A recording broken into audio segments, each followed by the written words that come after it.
Madame, mademoiselle, messieurs, bonjour, bonsoir. Voici les titres à la une de l'actualité. La tempête tropicale Grace a provoqué un mort et des inondations dans le sud-est. Son centre s'est définitivement éloigné mardi des côtes d'Haïti. Les services météorologiques annoncent la levée d'alerte émise sur le pays et du même coup la suspension des bulletins de vigilance. Le Premier ministre Ariel Henry a rencontré le 17 août les ambassadeurs accrédités en Haïti et les agences internationales sur la situation post-séisme. Il a promis d'assurer une bonne gestion de l'aide locale et internationale post-séisme au pays. Pour lui, il n'est pas question de répéter les erreurs de 2010. Le département de la Défense des États-Unis a dépêché 8 hélicoptères en Haïti dans le cadre de l'assistance américaine aux sinistrés de la catastrophe du 14 août. Le Centre d'analyse et de recherche en droits humains, CARD, exhorte les autorités gouvernementales à prendre des dispositions en vue d'assurer une bonne gestion de l'aide réservée aux sinistrés du 14 août. L'Association professionnelle des banques APB exprime sa solidarité aux sinistrés du 14 août et promet la réouverture sous peu des banques de Jérémie, d'Écailles et d'Aquin endommagées par le séisme. Et puis à l'étranger, un groupe de femmes a manifesté mardi à Kaboul, une première depuis le retour des talibans au pouvoir le 15 août. Ces titres et bien d'autres vous seront développés après la pause. Le centre de la tempête tropicale Grace s'est définitivement éloigné de la région sud et se retrouve actuellement à l'est de Montego Bay, à la Jamaïque. Toutefois, des activités de pluie et des rafales de vent étaient prévues sur plusieurs régions du pays, notamment sur l'ouest, le sud-est, les Nippes, le sud et la Grand'Anse au cours de la matinée du mardi 17 août. En conséquence, le Centre de prévision météorologique CPM de l'UHM du ministère de l'Agriculture et des Ressources naturelles et du Développement rural, de concert avec la Direction générale de la protection civile et le SPGRD du Plan national de gestion des risques et des désastres, annonce la levée d'alerte émise sur le pays et du même coup la suspension des bulletins de vigilance. Toutefois, il demande aux résidents des zones à risque d'inondation, d'ébroulement et de glissement de terrain de rester vigilants et de respecter les consignes de sécurité habituelles. Le Premier ministre Ariel Henry a rencontré le 17 août les ambassadeurs accrédités en Haïti et les agences internationales sur la situation post-séisme. L'occasion pour le chef du gouvernement de leur présenter une estimation provisoire des besoins. La coordination de l'action gouvernementale dans les zones affectées a été également évoquée au cours de cette rencontre. Dans la même veine, le 16 août, le Premier ministre Ariel Henry a promis d'assurer une bonne gestion de l'aide locale et internationale post-séisme au pays. Il a présidé un conseil spécial au local de la protection civile. S'exprimant lors d'une rencontre avec la presse, le Premier ministre rappelle que toute l'aide, d'où qu'elle vienne, doit passer par la direction de la protection civile. Cette décision devra faciliter une meilleure coordination de l'assistance aux sinistrés et éviter la répétition des erreurs de 2010, a indiqué Ariel Henry. Il a aussi annoncé une rencontre entre tous les secteurs, toujours dans le cadre des dispositions visant une meilleure distribution de l'aide. Écoutons Ariel Henry. Dans le Conseil des ministres, nous passons en revue ça crivé. Nous faisons état de bilan, non seulement de bilan, mais qui ça nous besoin. Et nous décidons que nous ne pouvons pas continuer, même ça qui a été fait en 2010, là, mais où il y a un bon don qui est fait à payer, un bon l'argent qui est dépensé, mais nous n'avons pas gros impact l'argent ça. Nous décidons que tout don qui a fait, que ce soit don au niveau international ou local, nous avons essayé de canaliser pour les gens qui sont touchés. Nous avons canalisé à travers, tout d'abord, protection civile. Par ailleurs, le Premier ministre Ariel Henry a décrété 3 jours de deuil national à partir du 17 août en vue d'honorer la mémoire des victimes du tremblement de terre du 14 août. Le chef du gouvernement a aussi profité de l'occasion pour renouveler son appel à la solidarité nationale. Ses propos. Mesdames, Messieurs, ensemble, il faut nous comprendre que nous vivons une catastrophe, que frères nous, sœurs nous, a souffert en pile. Nous décidons que à partir de demain et pendant 3 jours, nous avons un deuil national. Nous avons un pile de monde qui mourit et nous voulons marquer au respect. Et c'est pour ça que le drapeau national a mis pendant 3 jours sur tout édifice national. Moi, je voulais dire, pour me finir, que c'est une occasion, les uns et les autres, pour nous marquer solidarité nous avec le monde qui touche.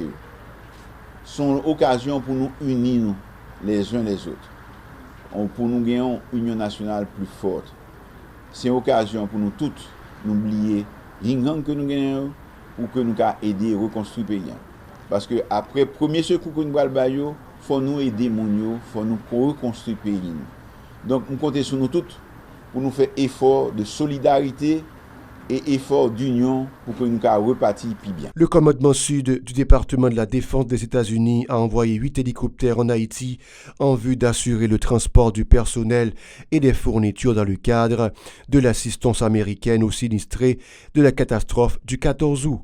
Ces engins seront au service de l'Agence américaine pour le développement international, USAID, dirigée par Samantha Power, qui a été nommée par le président Joe Biden en vue de coordonner cette assistance. Les hélicoptères vont notamment survoler les endroits les plus touchés par le séisme meurtrier pour capturer des images qui faciliteront la tâche à la mission américaine.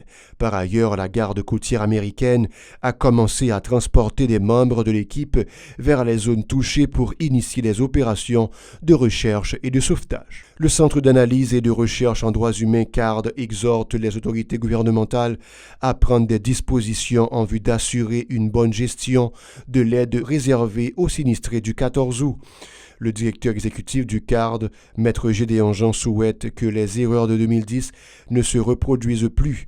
Il en a profité pour dénoncer la dilapidation des 11 milliards de dollars destinés à la reconstruction du pays après le séisme de 2010. Maître Jean s'insurge contre le fait que des étrangers soient impliqués dans le gaspillage des fonds de la CIRH, qualifié de vaste opération de corruption. Écoutons Gédéon Jean, joint au téléphone par Wissi Bernard Jean-Baptiste le 17 août. Nous devons rappeler que jeudi, la société civile doit jouer un rôle côté que pour nous très vigilants par rapport à ce qui fait tout. Parce que nous rappelons que après le séisme de janvier 2010, eh bien, il y a gagné plus de 11 milliards de dollars qui étaient mobilisés au nom des Haïtiens pour la reconstruction du pays. Mais tout le monde constate parce que c'est une vaste opération de corruption, c'est que tout comme ça a été retourné encore à l'étranger. Et puis en plus l'ONG s'est impliqué dans la corruption, il y a également un pile d'exploitation sexuelle et d'autres formes d'exploitation. Donc nous dit que nous avons besoin d'aide humanitaire parce que les Haïtiens n'ont pas faire face à une situation comme ça, parce qu'ils ne peuvent pas prédisposer, pas de prendre des dispositions pour ça. Mais nous avons été très vigilants, parce que nous connaissons que lorsque gagner et catastrophe ça, eh bien, c'est là pour le monde international là, mobiliser des fonds, de l'argent et d'autres matériels pour le nom des Haïtiens. Par ailleurs, Gédéon Jean dénonce la situation critique des sinistrés de la presqu'île sud, où la présence des autorités s'est fait peu sentir. Il se dit aussi révolté par l'incapacité des responsables à relocaliser et déplacer du quartier Martissan, réfugiés depuis plusieurs mois au centre sportif de Carrefour.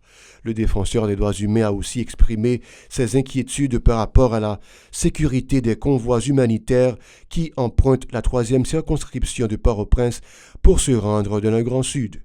Gédéon Jean, toujours au téléphone avec Wissi Bernard Jean-Baptiste. Il y a des dispositions qui doivent prendre pour sécurité parce que là qui peut acheminer dans 3 départements, il y a passé sur Martissant, il y a passé sur Pont-à-Marat, il y a passé sur partie de l'Ouest. Donc déjà, on a annoncé qu'il y a un camion qui t'a parlé de bois, mon monsieur Zil. Parce que pas dire que mon était déjà de la grande précarité, il n'a pas intervenu. Donc il faut que tu connaisses que les gens peuvent commencer par saisir des populations, par saisir des marches, des camions qui protéger.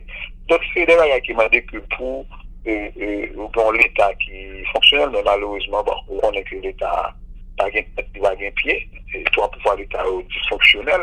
Donc, en tant entre guillemets, normal, l'État n'a pas assurer la meilleure coordination de la besoin de beaucoup là. C'est tâtonnement, ça fait nous-mêmes, le CRDH en particulier. nous dit que le gouvernement de fait Ariel là, prend toute disposition pour engager l'action humanitaire dans le strict respect de la gouvernance et de la dignité humaine, puisque dans une situation exceptionnelle.